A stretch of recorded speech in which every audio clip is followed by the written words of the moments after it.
Greetings everyone and welcome to the second episode of Life as a Solo Game Developer. Today we're taking a look into the topic Best Game Engine to be used in 2025. And no, this is not one of those comparison videos since you can find plenty of those around the web. Instead, we are more looking into the mindset of how and why we pick a tool to be used in our game development journey. So let's get to it.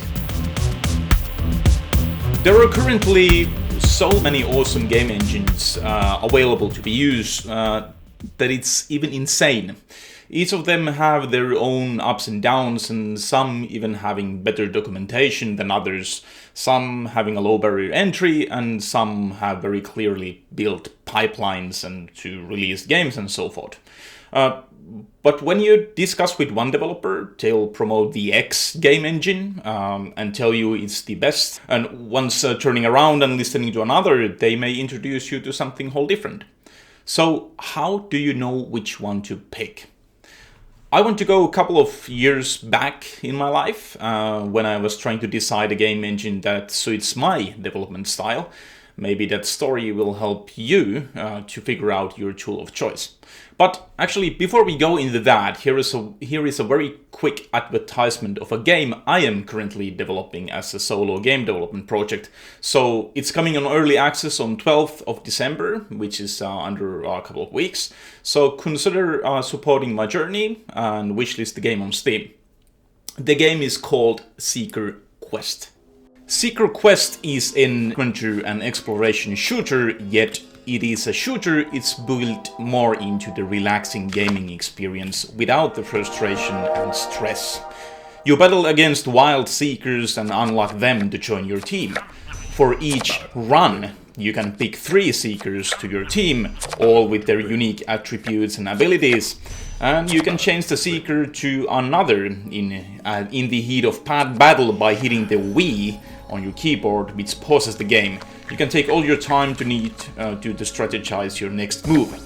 And you will find artifacts, loot, and even edible groceries to customize your characters. With the right combination of seekers, you will be able to overcome even the challenging parts of the game with ease. Seeker Quest is coming to early access on 12th of December, so please consider wishlisting the game and being there on the release date. Each purchase and review supports my ongoing and to keep these videos coming in the future as well. But now, let's continue. I had used Unity for years, only for the graphical sides of building games. But it was an engine I knew and as the insides of my own pockets. So because of that knowledge, I came up with Unity when starting my first projects as a solo game developer, since it was just familiar for me. But when I was getting started with my first projects, I struggled with C#. I tried Playmaker, I tried Bolt, and I tried to make it comfortable for myself to build the games. But I found myself struggling in developing basically anything with Unity by myself. So it started to feel more like a burden than a fun discovery journey in building something that I actually like and enjoy playing myself. So back in the days, I enjoyed using Construct 3 game engine. Actually, it was Construct 2 back in the days, but anyhow, Construct 3 nowadays, because of its event system. I even tried game engines like Game Maker, Godot, Unreal, RPG Maker, and many others to find the kind of a perfect fit for myself. But in the end, I would still find myself arguing that I want to use Construct for my game projects. Construct has never been considered as professional game engine, since it's not that popular in the industry. Very few use it.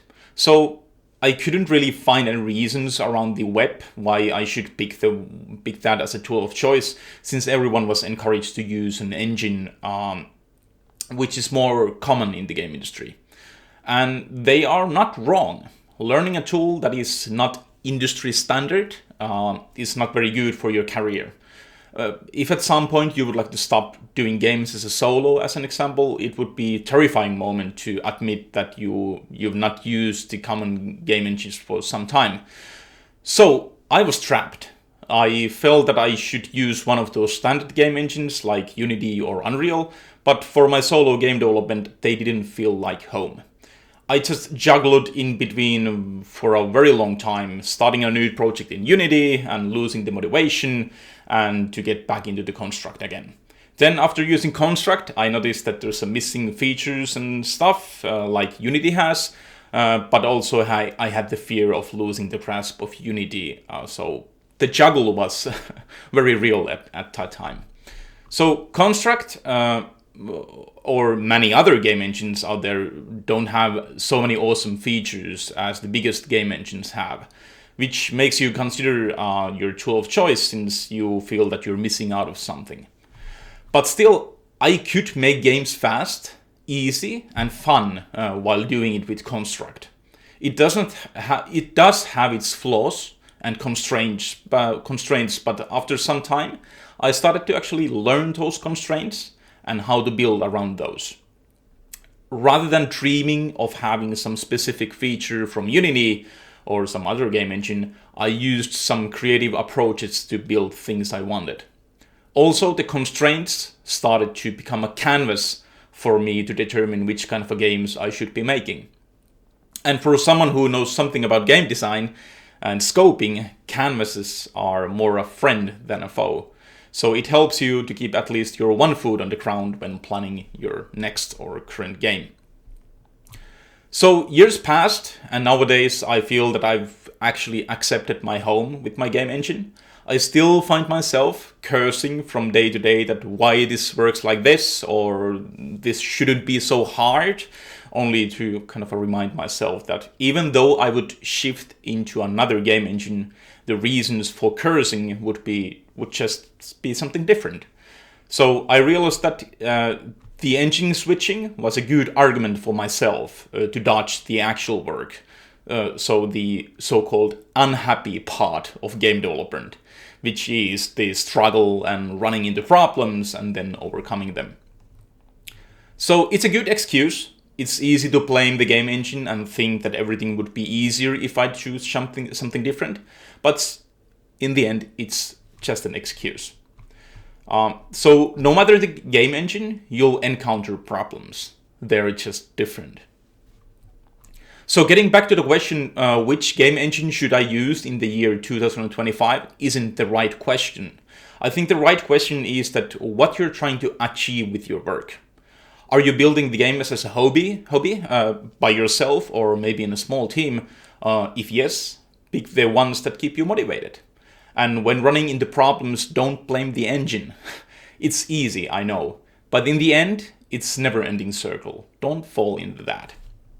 And on the other hand, if you're building games to proceed with your career and maybe even land a job, you should go with the standard game engines such as Unity or Unreal. Though, I need to mention Roblox Studio here as well, since it seems to me that it's becoming a growing market, not only for solo game developers, but people who trying to get a job from the game industry as well. Now, these findings do not yet answer the fear of not using the industry standard game engine and losing the opportunity to build your career at the same time. I would still say that game engines does not differentiate that much. So if you know one very well, you'll most likely learn the rest with, well, let's say a little more easier. So even the programming languages, and as an example, are rather similar.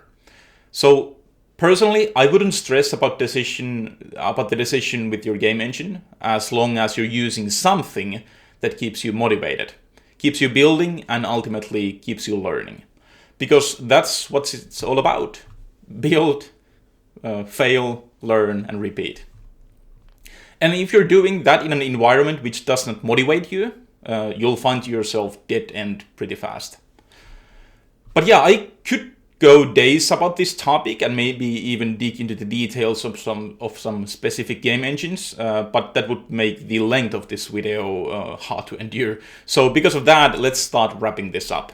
we can continue the discussion on our Discord channel as well. So that's all for today. Let me know if you like this video and by giving it the thumbs up and subscribing to the channel, or maybe even leave a comment. Since like mentioned in the previous video, that's the only way that I know that my content is something that you find value in. So I'm sharing my journey as a solo game developer as transparently as possible here. So you can also follow me on my Discord channel as well.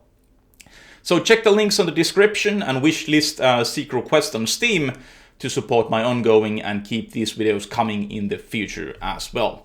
So have a great evening, morning, night, or whatever you're having. Cheers, thank you, and bye-bye.